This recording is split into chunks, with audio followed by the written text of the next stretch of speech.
Welcome everyone to the very first Australian Rural and Regional webinar. Thank you all for battling through the technology, and thank you too for our esteemed speakers for coming along this evening and joining us. We have Professor Helene Marsh, who's the chair of the Threatened Species Scientific Committee. We have Cheyne Flanagan, who's the director of the clinical director of the Port Macquarie Koala Hospital. We were hoping to have Audrey Koosman, who may yet join us if she can battle through the technology. We also have Vic Jurskis, ecologist and author, and Peter Rutherford, forest scientist and secretary of the South East Timber Association. We're starting, of course, with anything but the simple topic of koalas in Australia, in particular those in the east, in New South Wales, Queensland and the ACT, where they've been listed as endangered following a recommendation by the TSSC. Now, koalas, it seems to me, seem to be coming to be seen as the polar bear for Australia. They're a barometer of the health of the environment, an innocent victim facing extinction. But is this really so? Or would this be an oversimplification of a very complex issue?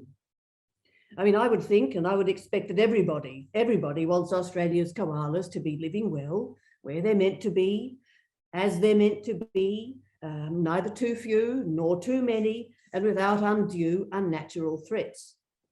Is there a magic formula to achieve this, we wonder? Is there a magic formula to work out how many koalas there are out there, or there should be in a particular area? What is a sustainable number and how can we know? Or is there some other way, apart from sheer numbers, to indicate what the right balance of koalas is?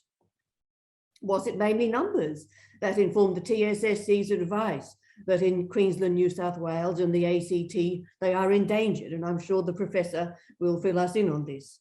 The numbers do seem to be significant and play a key role in government policy, though. Only within the last fortnight, the New South Wales Environment Minister, James Griffin, released the new New South Wales Koala strategy, costed it close to $200 million, which is a big number, and which has a range of actions and a goal of doubling koala numbers by 2050.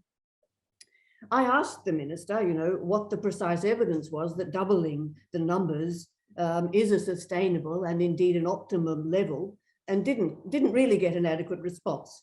A departmental spokesperson responded, and I quote, that based on expert estimates of the area of land koalas need to survive and breed, an additional 100,000 hectares of secure, well-connected habitat with appropriate densities of feed trees will be needed to support an additional 20,000 koalas by 2050.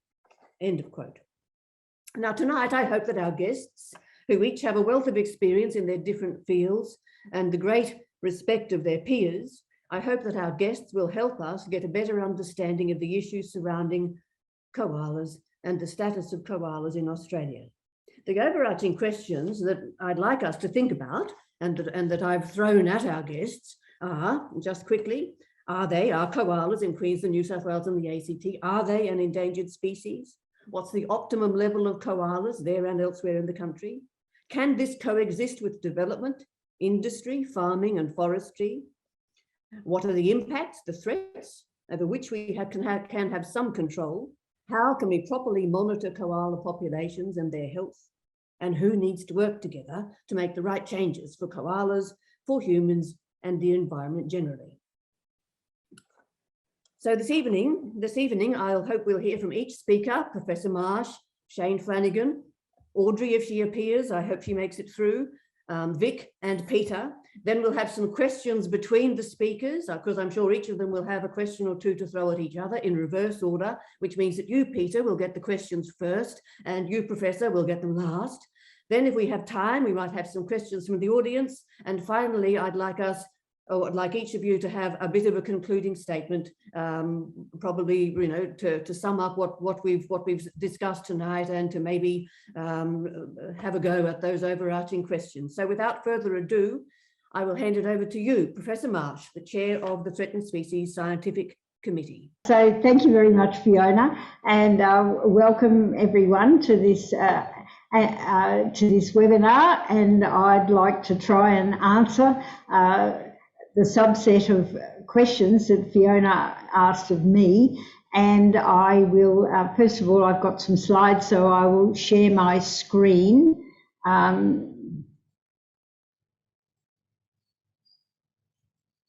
So can everyone see that now? Okay, so how threatened? Threatened how? That's it. That's the questions for tonight.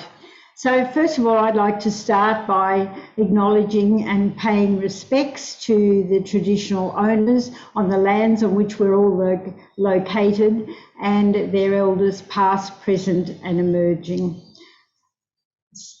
The next thing I'd like to do is I'd like to introduce the Threatened Species Scientific Committee, because the reason I'm here is because I chair that committee. Now, we are what I call a statutory committee, which means we're established under the Federal Environmental Law, the EPBC Act, and our role, which is defined by law, is to advise the Minister in relation to amending and updating lists of threatened species like the koala and ecological communities and key threatening processes. We advise the Minister about making and adopting recovery plans like the one that was released for the koala a couple of weeks ago, and threat abatement plans. So we don't write them, we actually approve them. We approve conservation advices, and we can do other things that the Minister asks us that are relevant, like she asked our advice after the mega fires. So these are 12 people on the committee. They include expert scientists from all branches of conservation biology. There are 2 expert terrestrial mammalogists, Professor Sarah Legg, who I understand is in the audience tonight, and Professor Chris Johnson, who is an apology for family reasons. We have experts in lots of other branches of conservation biology. I'd like to particularly mention 2, Professor Richard Harper, who is an agricultural scientist, and he's an expert at working with farmers and other primary producers, and Professor Stephen Van Leeuwen, who is an Indigenous plant ecologist. So that's who we are, and we get together, and we're all an expert on the processes that are defined under the Act. So I was asked, how will listing the koala as endangered, uplisting it from vulnerable, affect it? It's going to affect the way in which new projects, not existing projects, are assessed under national environmental law. So it will affect it. It raises the bar in relation to 3 stages of assessment: the referral stage, where the Minister determines whether a project should be subject to assessment under the national environmental law. And by the way, not everything that happens, such as, and this is obviously an issue for koala, such as relatively local scale land clearing, will probably not trigger the Act. An assessment stage, which determines the extent and the significance of any impact, and a decision stage, whether or not a proposed action can go ahead. Now, this is not the job of the Threatened Species Scientific Committee, I hasten to say. This is a job of an expert branch of the Department of Agriculture, Water and the Environment. So how do we do it? What do we have to do to decide whether or not a species such as a koala qualifies as an endangered species or not? First of all, we have to follow the law. And there are regulations set out in the Act which specify 5 criteria under which a species can be judged for listing. And these are internationally accepted criteria. For a widespread species like a koala, actually only one criteria, although we don't have perfect data, only one criterion applies. So some people say, oh, well, it only qualified under one criterion.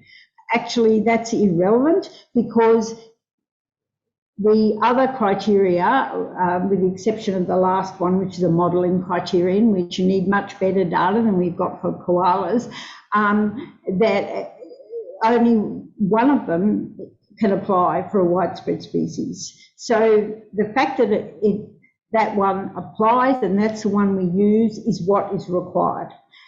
It qualifies as endangered because the evidence shows that the population in Queensland, New South Wales and the ACT declined by 50% over the last 3 generations. So the only time period that we can consider by national environmental law is the period, in this case, 2001 to 2021. So that's the period we considered. You can consider periods in the future, but our assessment is based on that period. So what do? So we use public information that's been published and peer reviewed, in particular a paper by Adams, Hosking et al., who used what's called expert elicitation, and I can explain that in detail later if you like, but it's a formal scientific process. And for each of the bioregions in Queensland, New South Wales and the ACT, which are in the range of the koala, they estimated the population in 2012. Then using mathematical modelling that and the estimated rate of decline or rate of change, which was different in each one of those 19 bioregions, projected back to 2001 and forward to 2021. And that showed that the population over all those bioregions, so what happened in different bioregions was quite different, declined to be estimated to be 50%, which is the borderline for endangered. But that projection didn't take account of the fires. And so when you take account of the fires, then it's very clearly greater than 50%. But that's not all that was done. So more than 80 scientists provided advice and data sets at a national koala monitoring workshop in February 2001, and all those that information, there's more than 60 pieces of information, is listed at the back of the listing advice. Then there was a draft listing advice, and it was sent out to 118 experts, organisations, agencies, etc., for public comment on the draft. And 124 comments were received, 89 from the general public, including a campaign organised by people living in the Port Stephens area, 15 more from scientists, 3 from industry, 6 from state and territory governments, and 17 from NGOs.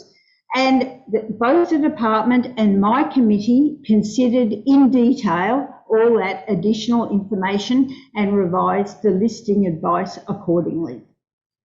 So, how are koalas monitored?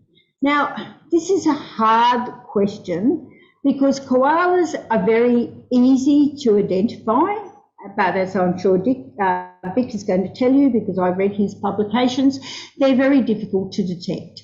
So knowledge actually at the moment is quite patchy. People know a lot about koalas in their local area, but there's big sections of the koala range where we don't have very good data. So we have to use, for monitoring, all information. So technical knowledge from scientists using a whole range of techniques, citizen science and First Nations knowledge.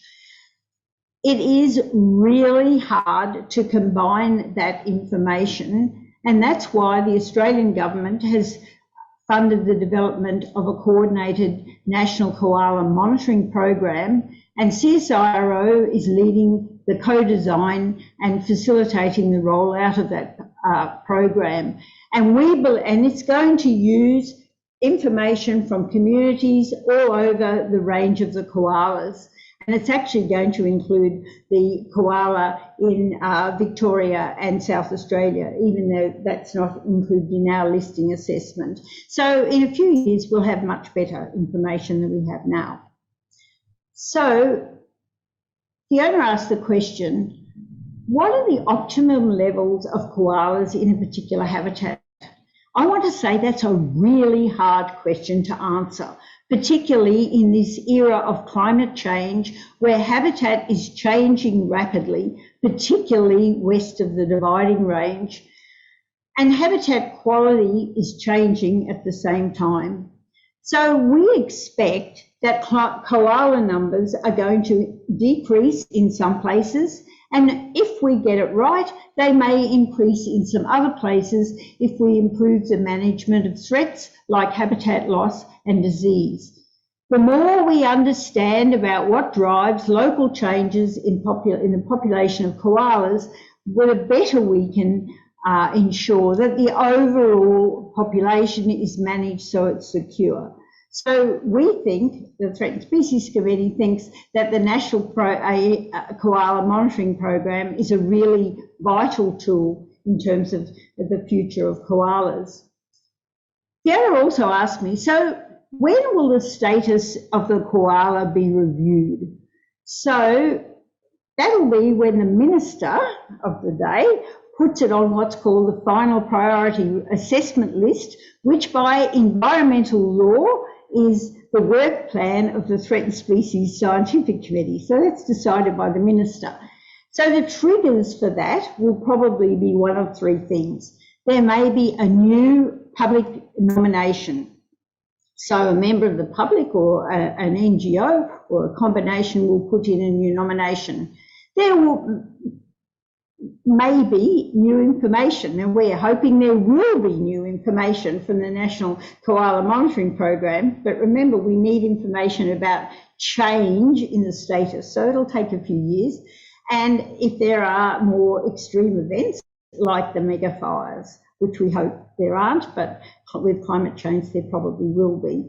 So thank you very much, and I hope I've answered your questions, Fiona, and I'll unshare my screen.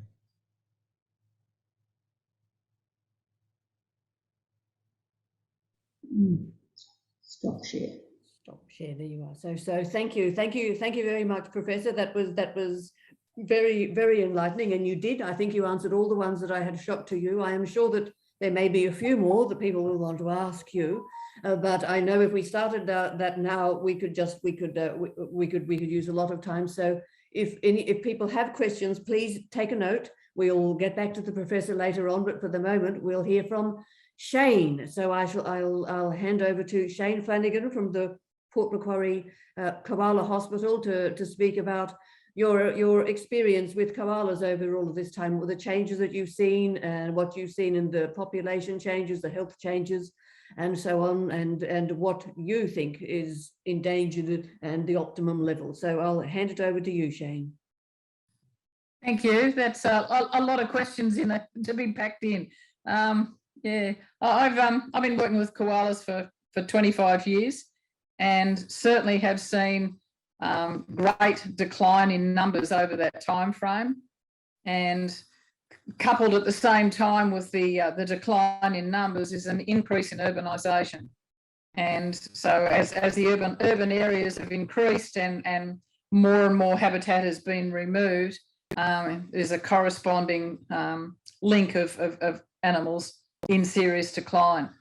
The data from the Koala Hospital over the last 20 years was put through vortex modelling by a koala ecologist, and she predicted, unless we made some rapid changes on the mid-north coast, that the koalas would likely be functionally extinct within 10 years.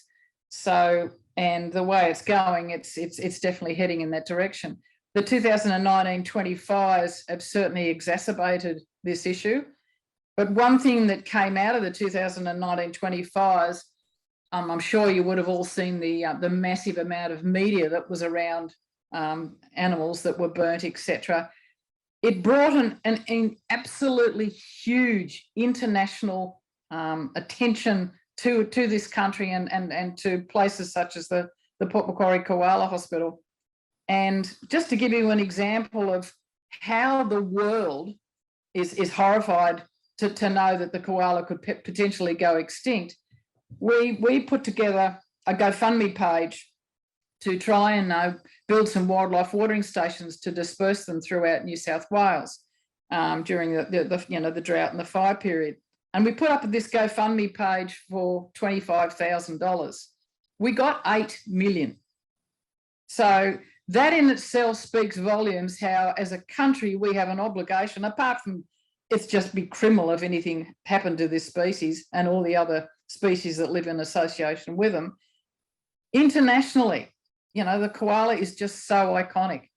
So one good thing that's come out of it for us is that we're just in the throes of putting it together now, putting together a world first wild koala breeding program. And we're intending to breed as many koalas as we can in this program, and we're working with University of Sydney, the Australian Museum and Taronga Conservation.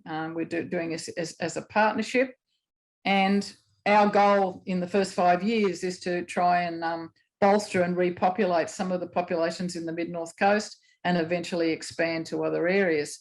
So this is just one area, but unless we deal with this issue of continual habitat removal and increasing urbanisation and increasing human populations, we are going to continue to struggle to get these animals to have this ambitious goal of doubling their numbers by 2050.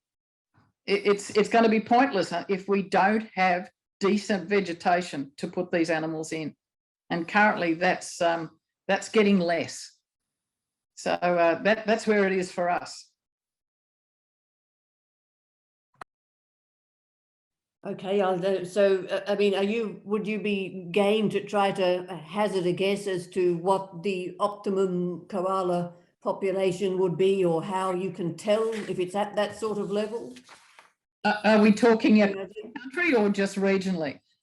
Just regionally, and perhaps you could explain the region that your experience is with. So where you were talking about. So I'm talking the mid-north coast of New South Wales. Which is around the Port Macquarie, Hastings, Kempsey, Macleay area. Up until a few years ago, we had what was considered one of the most genetically diverse populations of koalas on the coast, and therefore they were and still should be of national significance. And with the 2019-20 fires and prior drought, those numbers have been absolutely decimated. So we no longer have that. But to us, we would see a viable population would have to be a minimum of 150 animals in one population, and then populations where there's recruitment in and out of between populations. So what sort of area does 150 need? Well, we've done a lot of radio tracking work, and we've also found that on the coast, higher ranking males that are in good country, they can have a home range of up to 100 hectares per animal.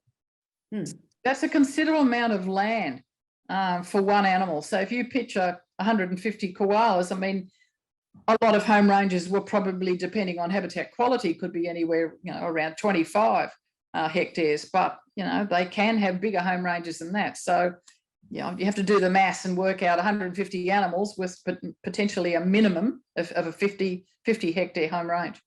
And are they territorial? So if there's one koala on 100 hectares, does that mean there will only be the one, or do they fight with each other? How do they work? No, koalas don't fight with each other. It's too energy taxing. They have better ways of dealing with it. But a home range is their site fidelity to that home range. They stay with that for their entire life unless age or infirmity removes them, or humans and their development change that whole situation. Okay. And can they have more than one koala in that particular range? No, just the one. And what about the females? The females are the same. They have their own home ranges. Their home ranges are smaller, but of course, breeding females need to have high quality habitat.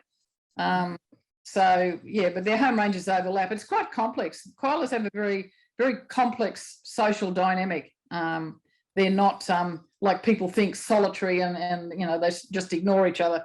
it's a very strong social dynamic, and we come along and interfere with that with all this habitat removal. It just interferes with how the population dynamics operate, and one of the expressions that come out of disturbed habitat is an increase in disease. Okay, just quickly, one more question. There was one koala person told me that something about how they're giving birth to more females than males, or something like that. Have you noticed trends as to whether they in times of crisis or not crisis, they tend to give birth to more of one sex or the other? Is there any significance in that to you? No, we don't see that at all. Okay. Yeah. Okay, all right, good. All right, just checking. All right, I'm sure there'll be more questions, but I just thought I'd ask you those few. Audrey has got lost by the technology, I'm afraid. So we were going to have Audrey Koosman, who's the president of Hunter Wildlife Rescue, who herself has been rescuing koalas for a long time, but I'm afraid Audrey has missed it. I'm very sorry. I'm very sorry about that. But you may have to answer the types of questions, Cheyne, that Audrey would have. So that will be your job. So now I'll hand over to Vic Jurskis, ecologist and author, to tell us your story and why, Vic, what inspired you to look into the history of koalas in Australia, Vic, and what did you find? Yeah, thanks very much, Fiona. There are many more koalas over a much wider area than there were when Europeans arrived in Australia. Koalas rely on tender young eucalypt shoots for nutrition, and they were sparsely distributed and virtually invisible in their natural habitat of mature forests. As Cheyne said, exclusive home ranges of 100 odd hectares. When Europeans arrived in 1788, there were no koalas in the open grassy valleys where they sought to grow food. The first koala seen by Europeans was brought into Sydney 15 years later. It was half a century before koalas were sighted in numbers. They erupted in dense young stringy bark forests in the foothills of the Blue Mountains after Aboriginal burning was disrupted. In the 1830s and 40s, Surveyor Mitchell explored a seventh of the area of Australia, or nearly a seventh of Australia, the whole of the koala's natural range, and he never saw a koala. While he was exploring, his offsider Govett reported the eruptions in the Blue Mountains. He also reported that Aborigines had devised a stringy bark noose on the end of a sapling pole to drag the koalas out of the trees. So they learned how to exploit the new resource.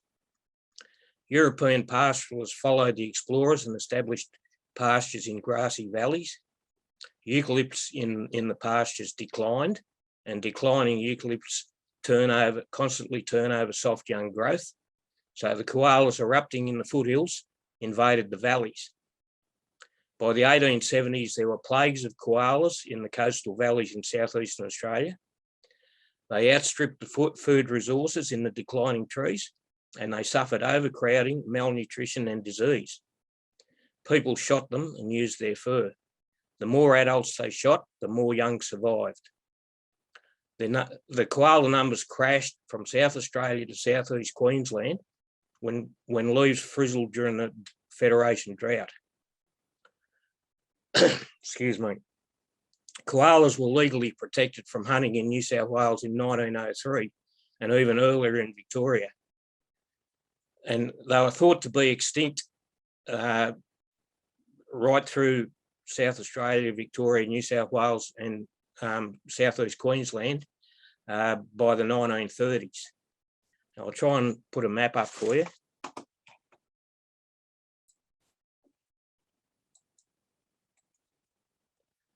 Right, so that's a map made in 1934 by the founder of the Koala Park in Sydney, the original Koala Park, and it shows what people thought was the original range of koalas compared with the current range, which was restricted to Queensland, and mainly up there in central North Queensland. And the only Victorian koalas were the ones that they'd put on the islands in Western Port Bay. That was all wrong. I'll get out of that. Yeah, so natural low density populations actually survived the drought in the forests because they are at sustainable densities. In 1949, a mail-out survey in New South Wales turned up 109 sightings of koalas across New South Wales in the period, after they were thought to be extinct. In 1966, a professor from Monash University wrote that few Australians have ever seen a wild koala. 10 years later, the most significant outcome from a symposium at Taronga Zoo was the unanimous agreement of 43 koala experts that the koala is no longer an endangered species. That's a quote. And another quote, there were large growing populations.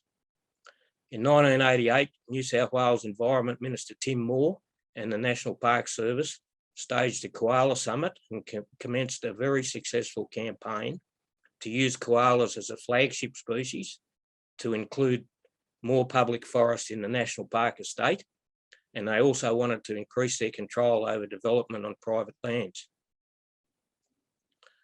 So that's when I came to Eden as a research forester and started studying koalas in the bush at that time, 1988. We radio collared any koalas that turned up, and we studied their ecology. At the same time, academics were saying that burning was environmentally harmful, national parks were increasing, and maintenance by mild fire of our forests was decreasing. So forests declined and scrub and koalas boomed, because as I said before, declining trees keep resprouting soft young growth, and that's what koalas eat. In 1992, New South Wales declared koalas a vulnerable species under our legislation when they were increasing through most of their range. High intensity fires were also increasing. They created dense young regrowth forests. Koalas suddenly reappeared at Campbelltown a decade after the 1977 conflagrations in the Sydney water catchments. In 1997, we did a playback survey of Eden region, and we found 10 times the density of koalas in young logging and wildfire regrowth at Byamanga compared to the rest of the region. By 1999, so many koalas were appearing on the fringes of suburbia that New South Wales RTA actually introduced the warning signs for koalas, as you see all around the countryside these days. National parks didn't lock up that Byamanga area under the Regional Forest Agreement because they wanted the unlogged forest of Tanawanglo in their national park. In 2014, they published a model supposedly showing that koalas were extinct at Tanawanglo and in the rest of the region, except for Byamanga. They said that this was the last handful of koalas on the far south coast hanging on in a climate refuge. In fact, the dense young regrowth forests were declining by that stage from lack of fire, and koalas were increasing so much that they became visible. The young ones were already dispersing and invading the territory where they didn't live before. One even turned up on an oyster bag in Wappingo Lake, because that's why they have big noises. They're seeking out high nitrogen tucker to sustain them. Now, I published a comment in Wildlife Research pointing out that the National Parks model didn't match the historical reality. And the editor suggested that all the historical information might be worthy of a more detailed and formal review. So I researched the ecological history of the koala throughout its range, and I submitted the review. It was peer reviewed, accepted and published in 2017. That's answering that first question of yours. Excuse me. The ecological history of koalas in South Australia and Victoria is no different to that in the ACT, New South Wales and Queensland. They are the same eruptive species and they're in absolutely no danger of extinction. The perceived threats of disease, dog attacks and collisions with vehicles are simply consequences of eruptions, not causes of decline. Young koalas are moving into the suburbs looking for a home because the forests are overcrowded. They've even turned up at Lucas Heights nuclear reactor in Sydney. I'll see if I can show you a photo of relevant to that. Share screen.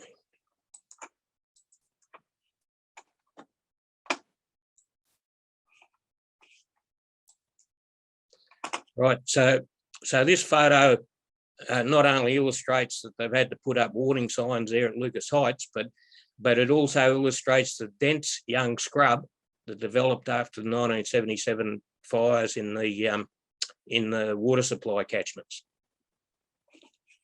So I'll get out of that and go back to the rest of the story. So the natural low density populations are stable because most young do not survive.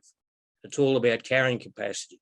Only a few lucky ones are able to outcompete old koalas with worn out teeth for the scarce food resources. Sustainable densities are around 0.01 koalas per hectare. As Cheyne said, that's a koala per 100 hectares or a square kilometre. A population in inland Queensland at double that density survived the millennium drought unscathed, but no stable populations of 0.03 koalas per hectare or more have been identified anywhere. For example, the subpopulations at Byamanga Murra, Campbelltown, and on the north coast are all increasing. They are all in declining forest and they will all crash in a future drought, just as the Pilliga Liverpool Plains population and the Koala Coast subpopulation did in the millennium drought. The numbers that Professor Marsh's committee used to justify the listing of northern koalas as endangered were made up. In the experts' own words, I'll quote this exactly, a quantitative scientific method for deriving estimates of koala populations and trends was possible in the absence of empirical data on abundances. That's not science. So if I've used up my time now, I'll have more to say later. Thanks.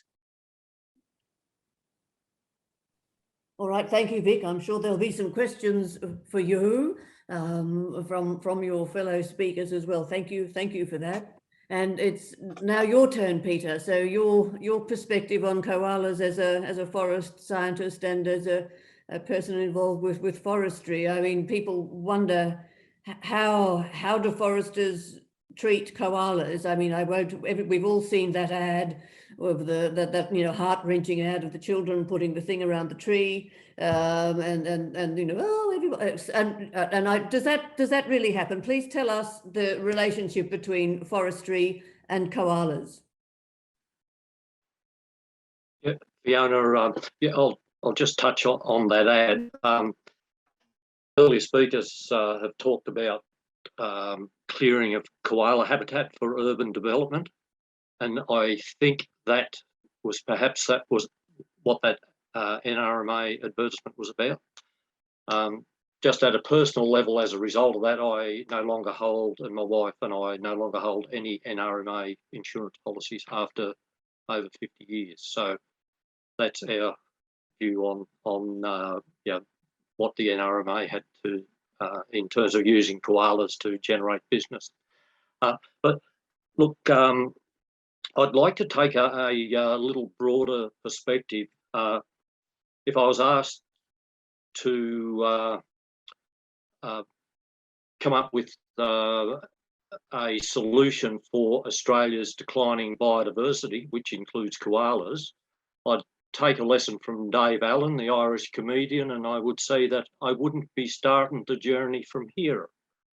It would be better to start somewhere else. So I thought it would be perhaps valuable to give people a broader perspective of what we need to do, not just for koala conservation, but for conservation more generally.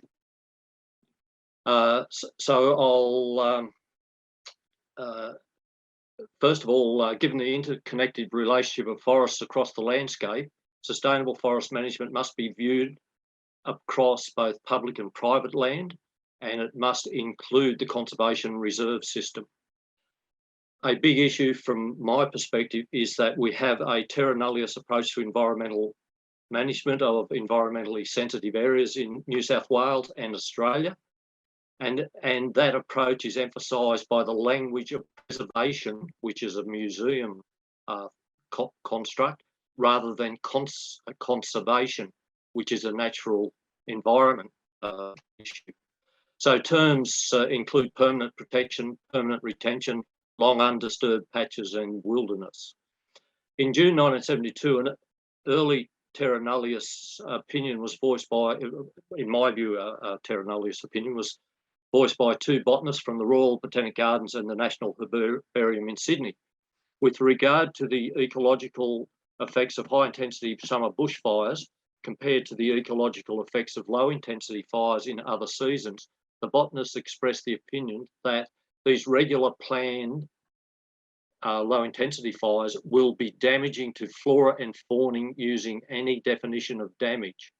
Natural fires generally, if not always, occur during hot, dry, windy weather in summer, or at least the hotter months.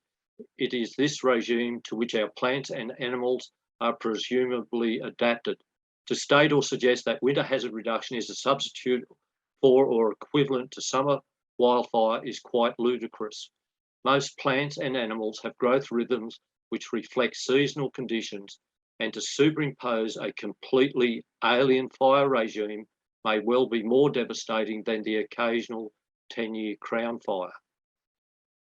In my view, these botanists seem to have denied Aboriginal burning over the past 50,000 years, or more or less, depending on where you are in Australia. And the Aboriginal burning, the historical record shows it wasn't confined to the summer months, and it has shaped the evolution of the Australian biota. These scientists gave no evidence of understanding that more frequent fires of low intensity, and the low intensity is less than 500 kilowatts of energy released per metre, and these fires covering a percentage of burn areas, have much more subtle effects on biodiversity than high intensity bushfires emitting 5,000 to perhaps 80,000 or more kilowatts per metre of fire line and covering the whole of tens of thousands, or in the case of 2019-20, millions of hectares.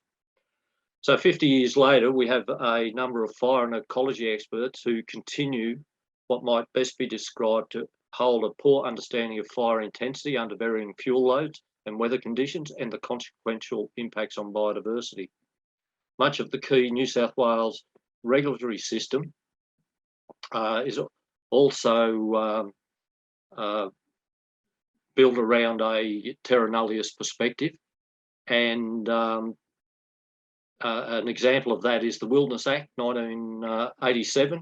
It underpins the principle of forest being preserved in its natural state and supporting the terra nullius view rather than an active management as practiced by Aboriginal people.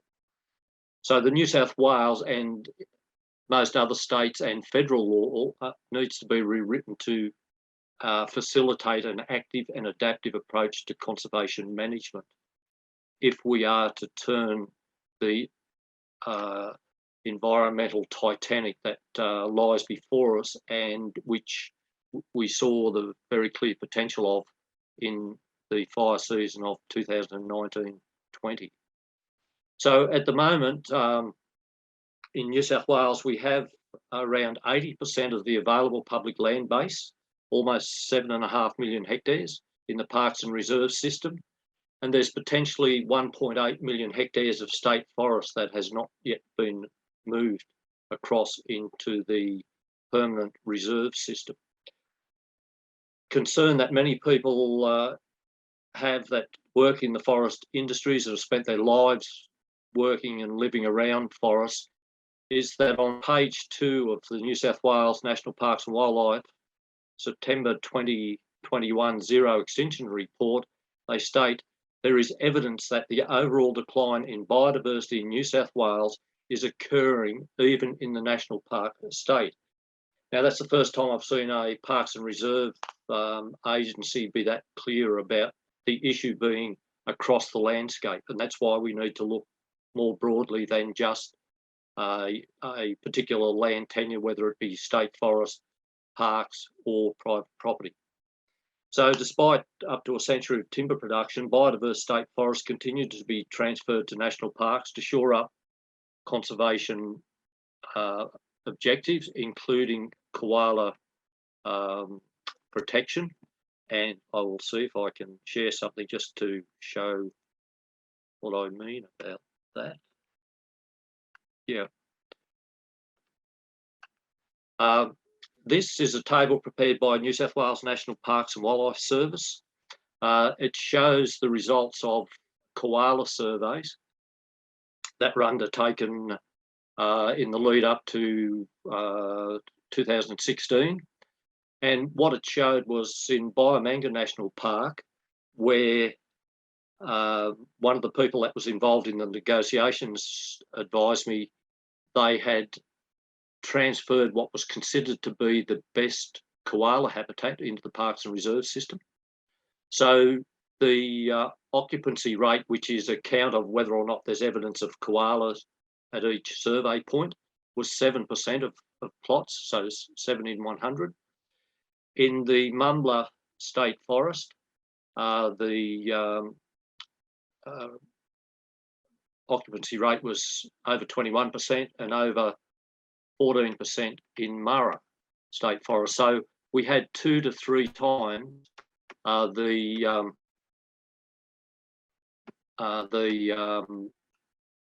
amount of the potential number of koalas in those areas that were surveyed. And what I'm trying to do is move down. Sorry, I'll have to get out of this. How do I back out of this, Fiona, so I can move down? There should be a stop share. There should be a button at the bottom that says stop sharing screen.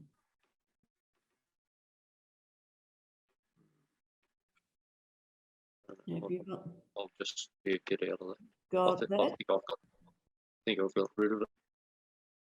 That we can still see you. No, okay, now can I take over? This is wrong one. Hang on. Let me see if I can get out of it. Okay. Oh no, stop video. Stop sharing. I found it. Found it. Good, yeah. right. Okay. Yeah, good. Yeah. One of the interesting things was there was also work done to look at the activity and the history of the areas where the koalas were most dense. And I think this lines up with some of the comments that Vic has made. So when they overlaid, and I'm sorry I can't show the whole page, if I shrink it down, we'll lose detail. When they overlaid harvest history and also a fire that occurred in 1980 that resulted in a lot of regeneration, they found that 70 to 80% of the koala activity was in those areas, which coincided with young regeneration. And back in 2016, Vic and myself, my wife and daughter-in-law took a drive out to the new Flora Reserve, the Murray Flora Reserve, and my wife found a koala, female koala with a joey on her back, and she was in a tree that had resulted from post-harvest 1980 post-1980 harvesting operation. And it does, I guess, show that koalas do like young foliage, and young regenerating forests from harvest operations certainly provide one form of habitat. Another form comes from wildfires, where the trees establish or recover from the fire. If they aren't killed, they establish epicormic shoots, which are quite nutritious for koalas. So the long and the short of it is that we really need to look at how we mitigate fire risk, and we can't continue to accept that we should just do bushfire mitigation works around human habitation, because by doing that, we are effectively condemning large numbers of koalas and all the other biodiversity that are in the fire-affected areas to a fate that most humans will not want to face, which is a wall of fire and coming at them and nowhere to go. So until we come to grips with how we manage our wildfire or bushfire mitigation activities and our response to ensure that it is prompt, effective and professional, we will continue from time to time to have significant impacts on koala populations, and on top of that, we will have significant impacts on the populations of thousands of other species that exist in those fire-affected areas. And for some reasons, the attitudes expressed by those 1970s scientists are still prevail with a number of ecologists and fire so-called experts. And it is of great concern to people who live, work and understand the forest that that sort of opinion is considered to be expert, and people who have a view that doesn't look down a particular silo but looks across at the interaction between a raft of natural processes.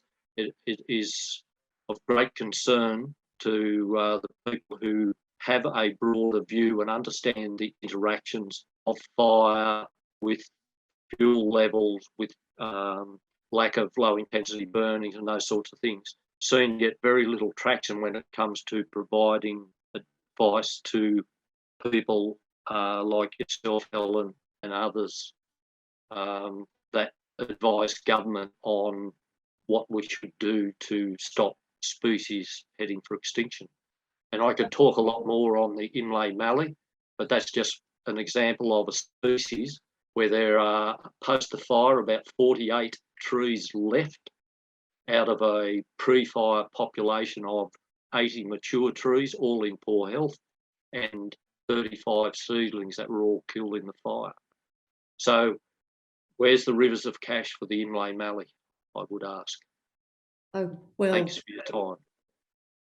Thank you, Peter. You raised a few issues there, and also had a go at trying to explain koalas in the state forest. I suppose it leads to a question about the health of the habitat, really, doesn't it? So it's leading to the health of the habitat. So it's not just the question of the habitat itself, but the health of the habitat. So, I mean, from my lay perspective, it would seem to me that, I mean, if the habitat is in a good condition, well, then it's more likely to sustain the right number of koalas. But I'll leave that to you to discuss further. So, just the people, I thought we could go now back through you in reverse order. So your fellow speakers may have a question or two for you, Peter, and then we'll work our way back through to the professor at the end. So can I ask Cheyne, Vic, Professor Marsh, questions for Peter?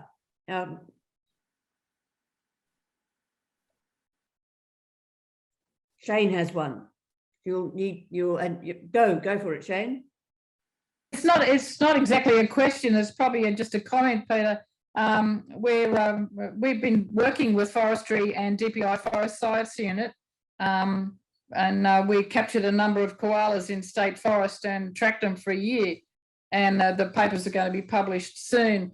And we were really pleasantly surprised what we found in state forests, and some of the habitat wouldn't have called it first class, but there were breeding animals in there, young animals, koalas with back young, and a reasonably low incidence of chlamydia. We did find chlamydia in some of these animals, but all in all, they were young, good recruitment happening. Small home ranges, definitely not as big a home ranges in some of the other populations I said that we tracked, but yeah, so it's that's a positive thing.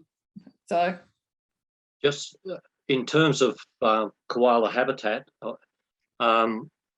if we're to sustain an optimum population, which will fluctuate from time to time, so it won't, I can understand why the department did not support the minister's desire to double the koala population by 2050, because there are whole heaps of variables that will cause fluctuations.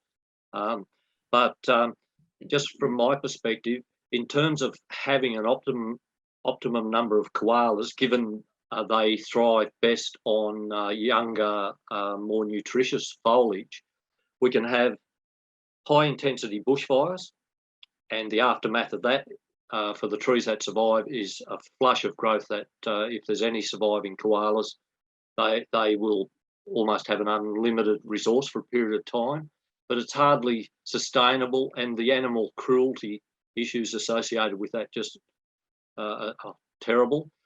We can have forests that we've seen over the last 20 years steadily declining and putting out lots and lots of epicormic shoots that Vic talked about. That also provides a flush, and that's why there's finding more koalas in some of the older forests than perhaps may have been there in the past. But that's not sustainable, because at some point those trees are going to die. And then we have harvest and regenerate across a small portion of the overall habitat, producing regrowth, which is also a very good source of food for koalas. And it seems that the way the whole conservation discussion is shifting at the moment is that that third option will be the one that's eliminated, and the two unsustainable or way less sustainable options will be the ones that take us into the future, and all the uncertainties that will come with it. I've got a question for Peter, Fiona. Yep. Peter, I think it might have been a slip of the tongue, but you started off by saying that you wanted to talk about declining wildlife, including koalas. And just following on from what you're saying about bushfires and declining forests and all the rest of it, do you understand that what's good for koalas as a species is bad for the truly rare and endangered species in the bush, the ones that rely upon healthy, open, diverse forests? Yeah, well, I meant to, I guess a couple of examples I had around flora rather than other faunal species, and having sat in on some of the national parks webinars, species like orchids are really suffering through lack of fire. And when I rang a national parks ranger at Bombala to ask if any small terrestrial orchids had showed up after the major wildfires that I'd seen after a fuel reduction burn back in the early 80s, the response was, "Oh, I didn't know we had any." So there seems to be a very, there seems to be a lot of gaps in the knowledge of what is actually in the forest, whether they be managed from a conservation perspective or from a mix of conservation, multiple use, including timber harvesting perspectives. Okay. And Okay. we need to get way better than we are at the moment. Professor Marsh, do you have any questions for Peter? You're muted. You need to there you go. I just want to make one comment. In the koala listing advice and conservation advice, when we talk about threats and fire, we talk about high intensity fires, not low intensity fire. And but a very big concern is that with climate change, high intensity fire is projected to increase. So our big concern is not about the low intensity fires. In fact, in some areas we think that the traditional burning practices of Indigenous people are appropriate. We are, however, very concerned about the risk magnifying effect for high intensity fires that will come with climate change. Yeah, Okay. it's a good point you raise. And for anyone who has worked in the forest and undertaken fuel reduction burning and has also been out fighting wildfires, I can tell you from personal experience,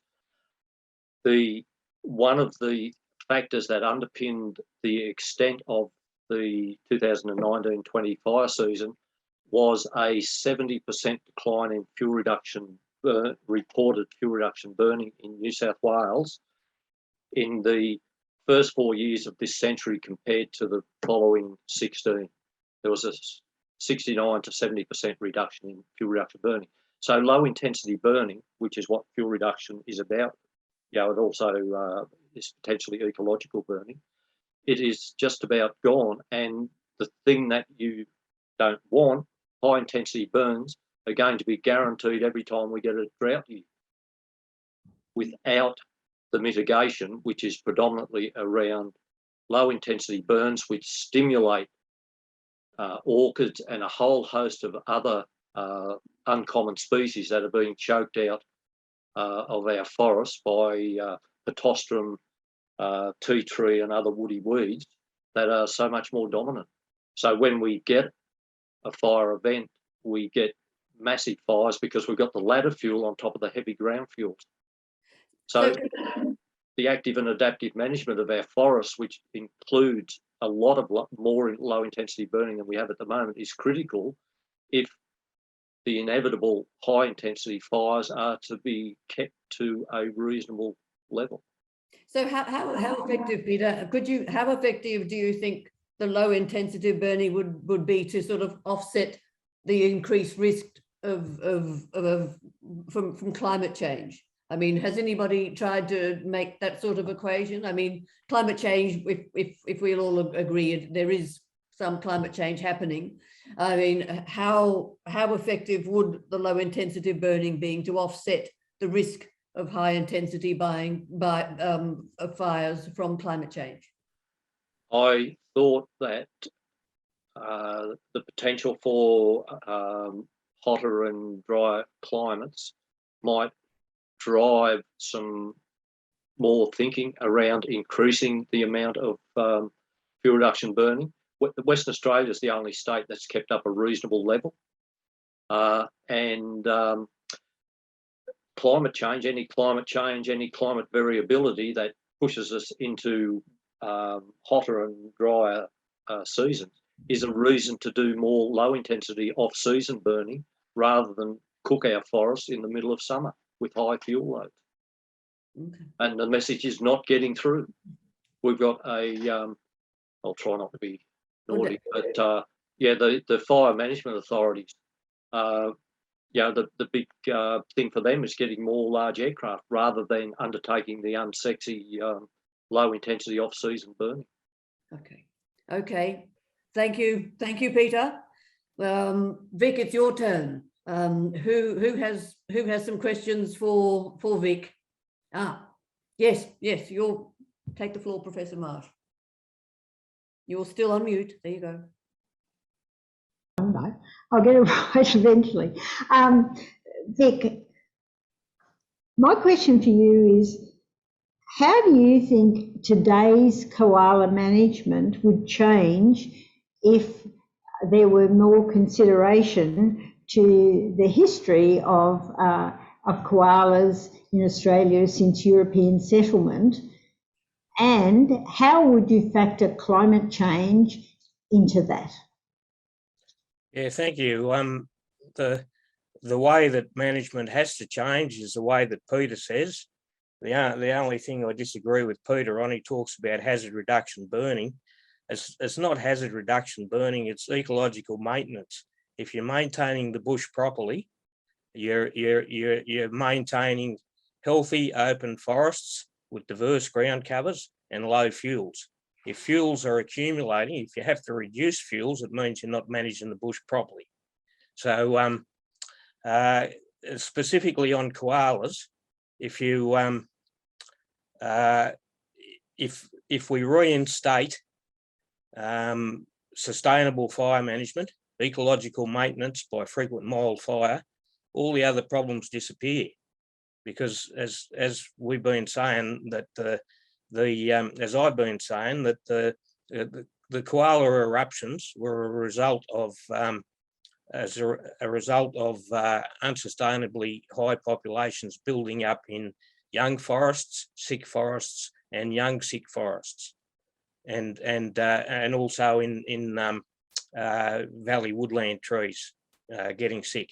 So if you manage the environment properly for health and safety, you have much lower populations of koalas. You have invisible, in fact, healthy low density populations of koalas are invisible, but they are sustainable. What we've got under current management is eruption and crash, and it's definitely no problem for koala conservation, but it's a huge problem for animal welfare. And the thing that nobody seems to get is that increasing koalas decreases biodiversity. Dense koalas, scrubbed up, dangerous, unhealthy bush, and loss of biodiversity from open, healthy ground layers all go together. So, yeah, sensible management, sustainable management. You can have 1 koala per 100 hectares in mature forest.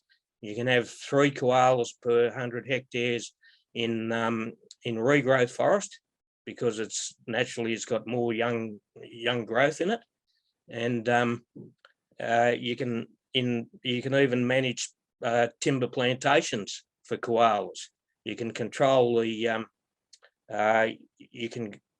control the densities of koalas in the timber plantations by removing the surplus young animals that in healthy mature forests normally die because they can't find enough resources.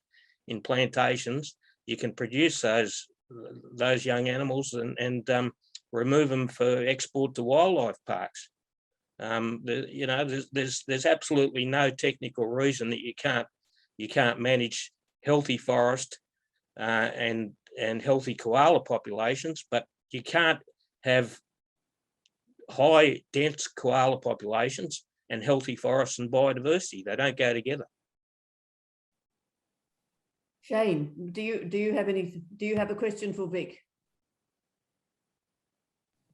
Yeah, Vic, I'm sorry, but I totally disagree with some of the things you're saying. I apologise, but a lot of us have been in this game a long time, and I fail to see where these massive abundances of animals are in New South Wales and Queensland. Yes, there's been issues in Victoria, but where's the data that's showing these bigger eruptions, as you're calling them, of populations and then crashing?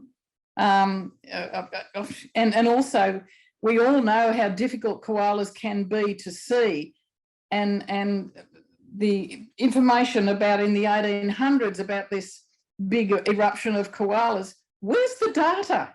Where is the data that proves this? And especially when they are so hard to spot at the best of times. And where is the evidence in the scientific literature talking about these eruptions of animals? I'm at a loss to understand this. I'm sorry. Yeah, thanks, Cheyne. The data is pretty well set out in my paper, The Ecological History of Koalas and Implications for Management, which was published by Wildlife Research in 2017. The data are quite freely available. What you're saying is essentially what the multinational, multi-million-dollar registered charities like World Wildlife Fund and Australian Koala Foundation sold to the Senate, which resulted in the initial listing of koalas as vulnerable in 2011. They claimed that there were 10 million koalas when Europeans arrived in Australia. Now, the data to prove that are totally non-existent.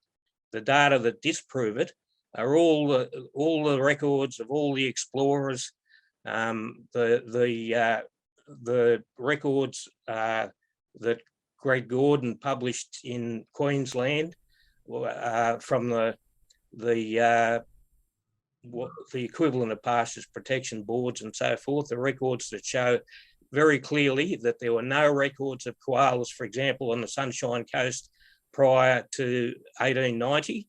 There was a huge eruption at the turn of the century, and then there was a crash in the Federation drought.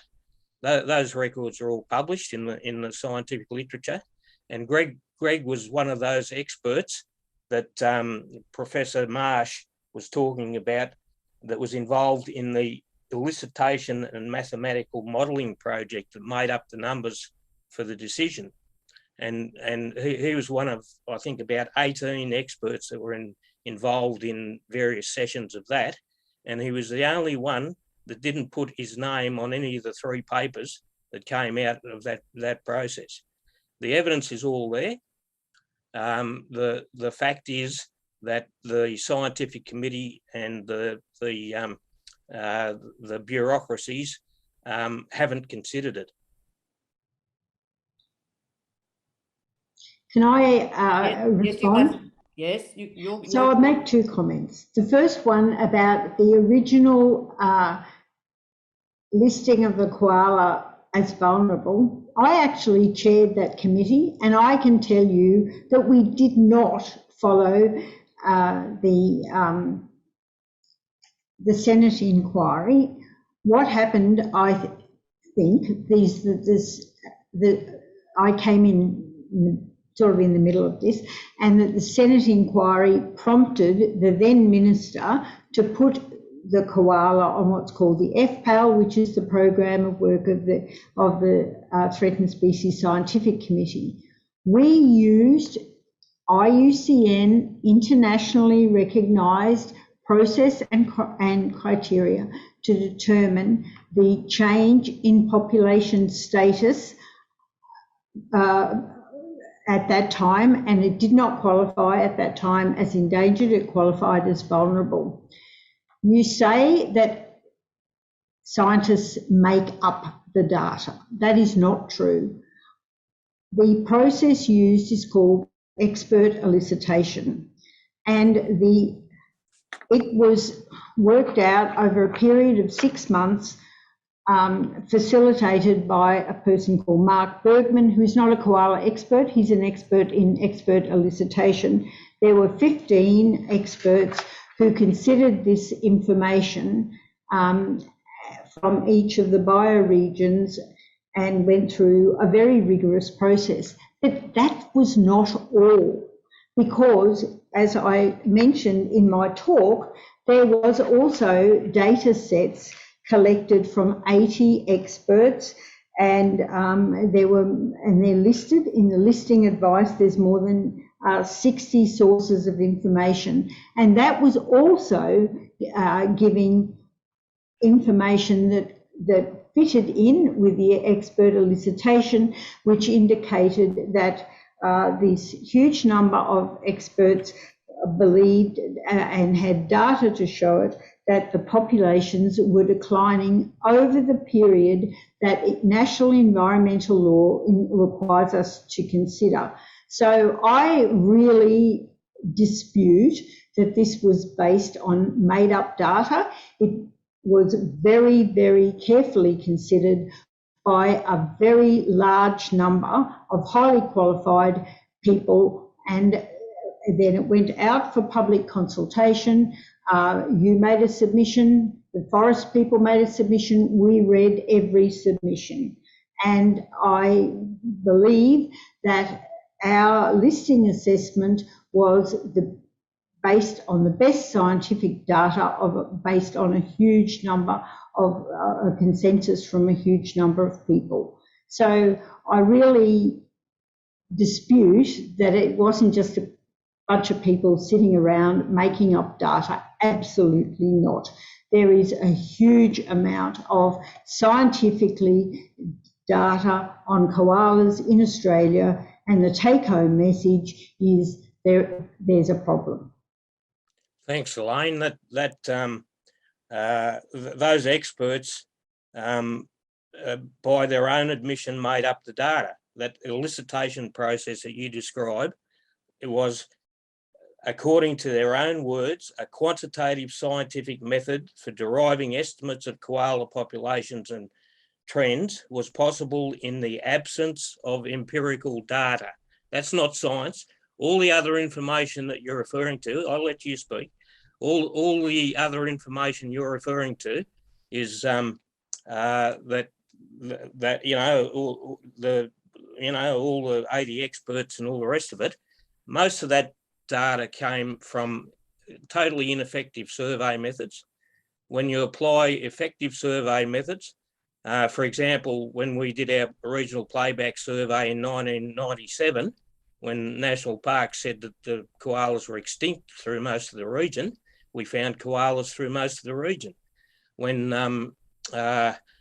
they started using those song meters up on the north coast, they found that there were 5 times more koalas than they actually thought in the forests.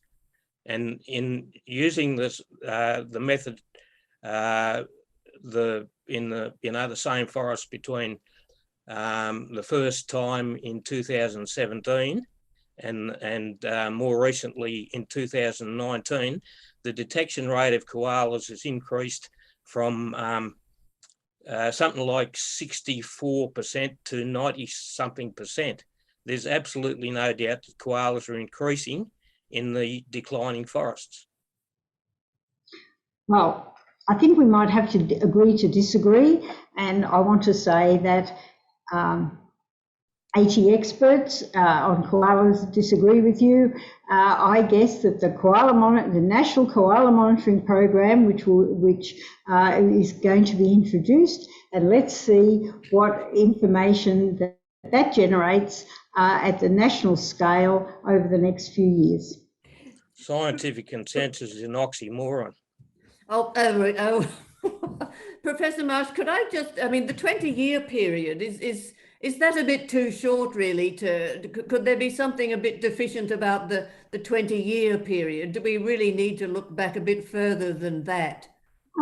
Well, as I told you, what we do is determined by the law.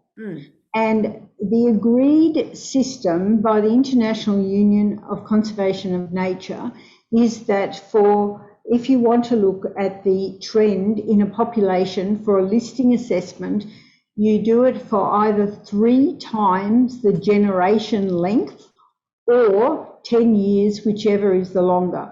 So for a koala, that comes to 20 years. That is the internationally accepted way of determining the status of a species, and that's the standard that's used in most countries and used internationally. And the regulation under the EPBC Act actually requires the Threatened Species Scientific Committee to use that process, and that's what we do. Fiona, can I answer your question? Yes, please. 20 years would have been plenty long enough if they had to use real data. They didn't. This gets to the monitoring. This gets back to the quality of the monitoring, and they're getting better at monitoring, I believe. Is that correct? We're going up the list. So I think, Cheyne, we have about 5 minutes left. Oh no, 9 minutes left possibly. But just to continue this loop, I don't want to not have some questions for Cheyne and the professor if there are. And then I did want to give everybody a chance to sort of make some sort of concluding statements. So do we have a question for Cheyne, or have we covered Cheyne's issues? Peter, Vic, Professor, questions for Cheyne. Yeah, I've got a question for Cheyne. Mm-hmm. Yeah, you're not turned on, Cheyne, but you spoke about 25 years of data and putting it through vortex modelling. What's the data you're actually referring to? We were looking at admission data into the Port Macquarie Koala Hospital because we cover the Port Macquarie, Hastings and the Kempsey Macleay region, and that's the area that we're looking at. So that was extrapolated with that, and then that was coupled with a LGA-wide survey that was done in both the two LGAs, and that's how we came up with those figures. So the data on admissions have admissions been increasing or decreasing? They have actually been decreasing. Righto. Thank you.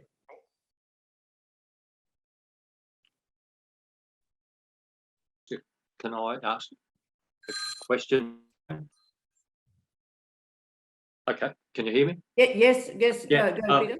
Question I've got is, with the funding you got for the water station, did you get many out during the drought? And if you did, what was the response from koalas and other species?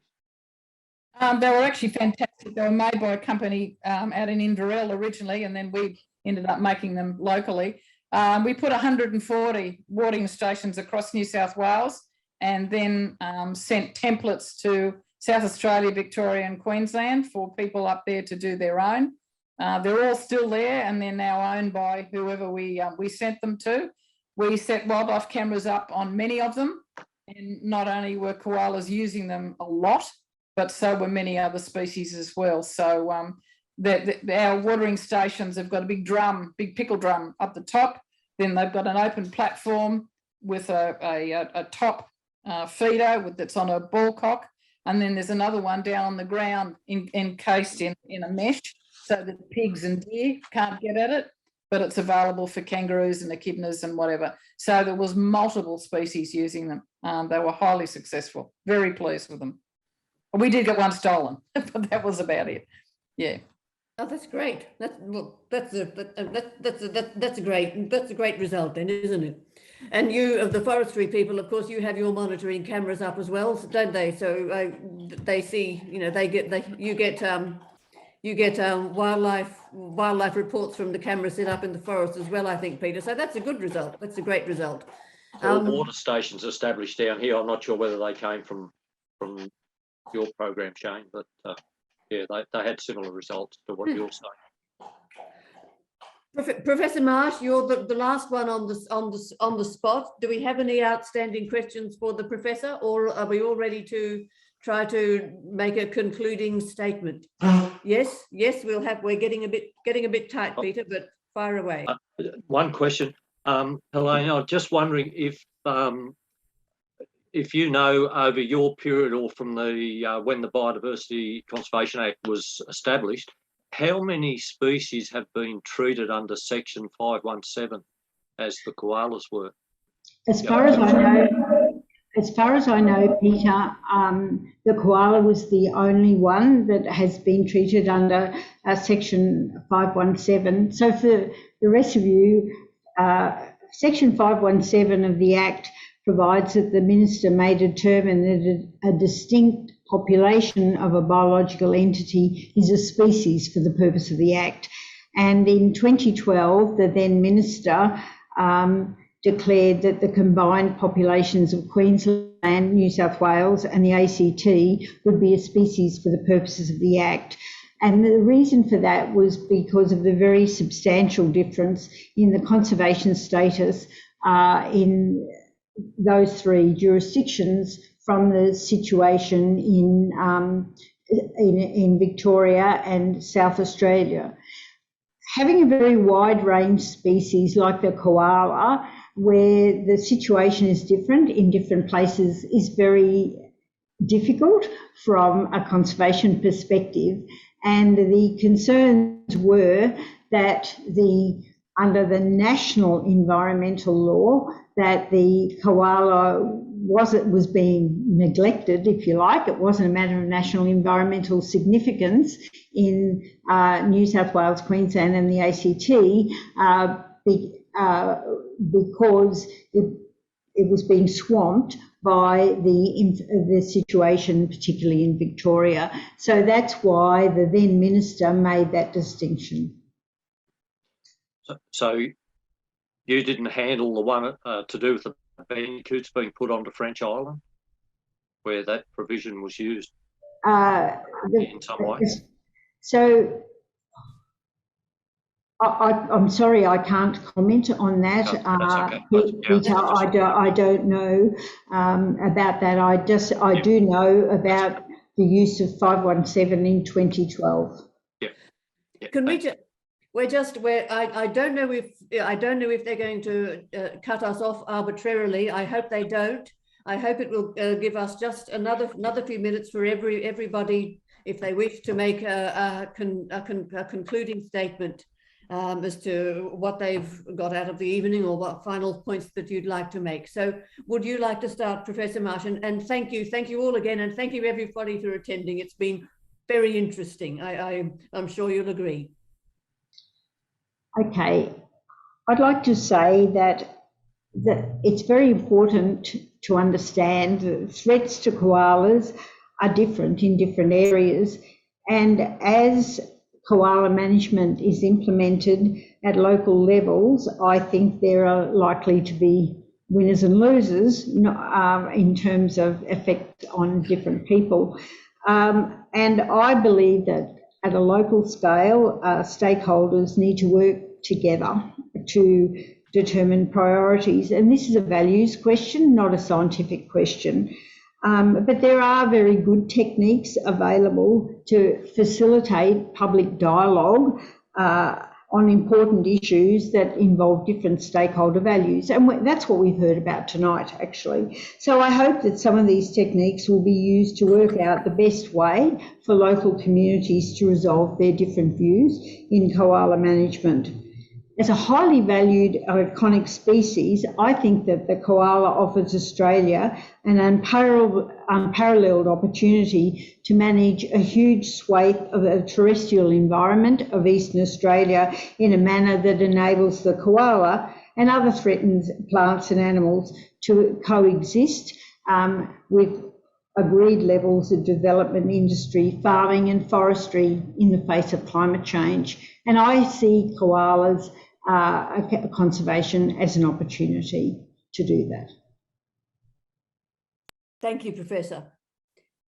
Cheyne, do you have some final comments?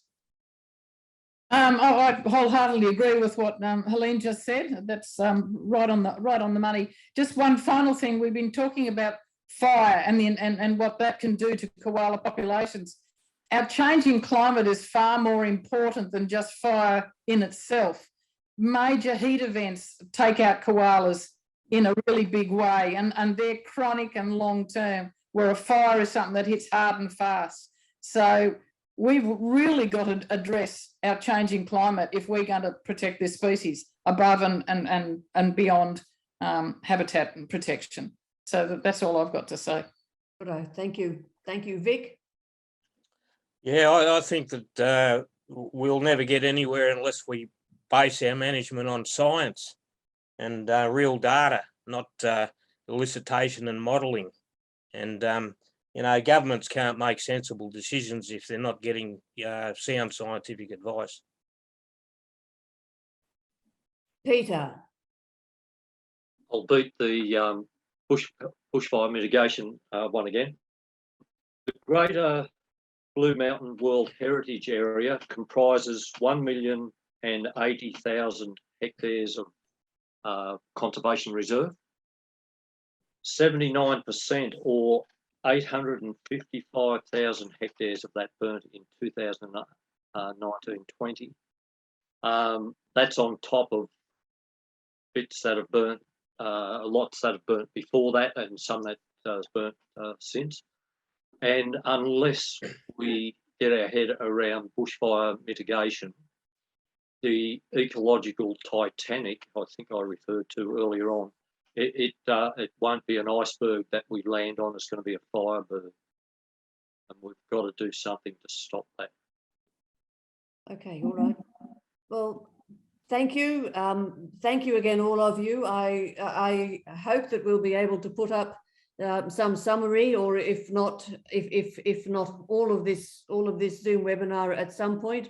I'd like to think that there might be some people that might like to write it up, and I also hope it will prompt further discussion. I don't think we've solved all the problems, but I think we've certainly hit on a few more, and it's been useful, I hope, for people with sometimes different views to exchange their views on a one-to-one basis. So I thank our speakers very much, Professor Helene Marsh, Cheyne Flanagan, Vic Jurskis, and Peter Rutherford, and all you wonderful guests who've sat there, and I see you're still there. So thank you very much, and I hope you think about this further, and I'll bid you good night.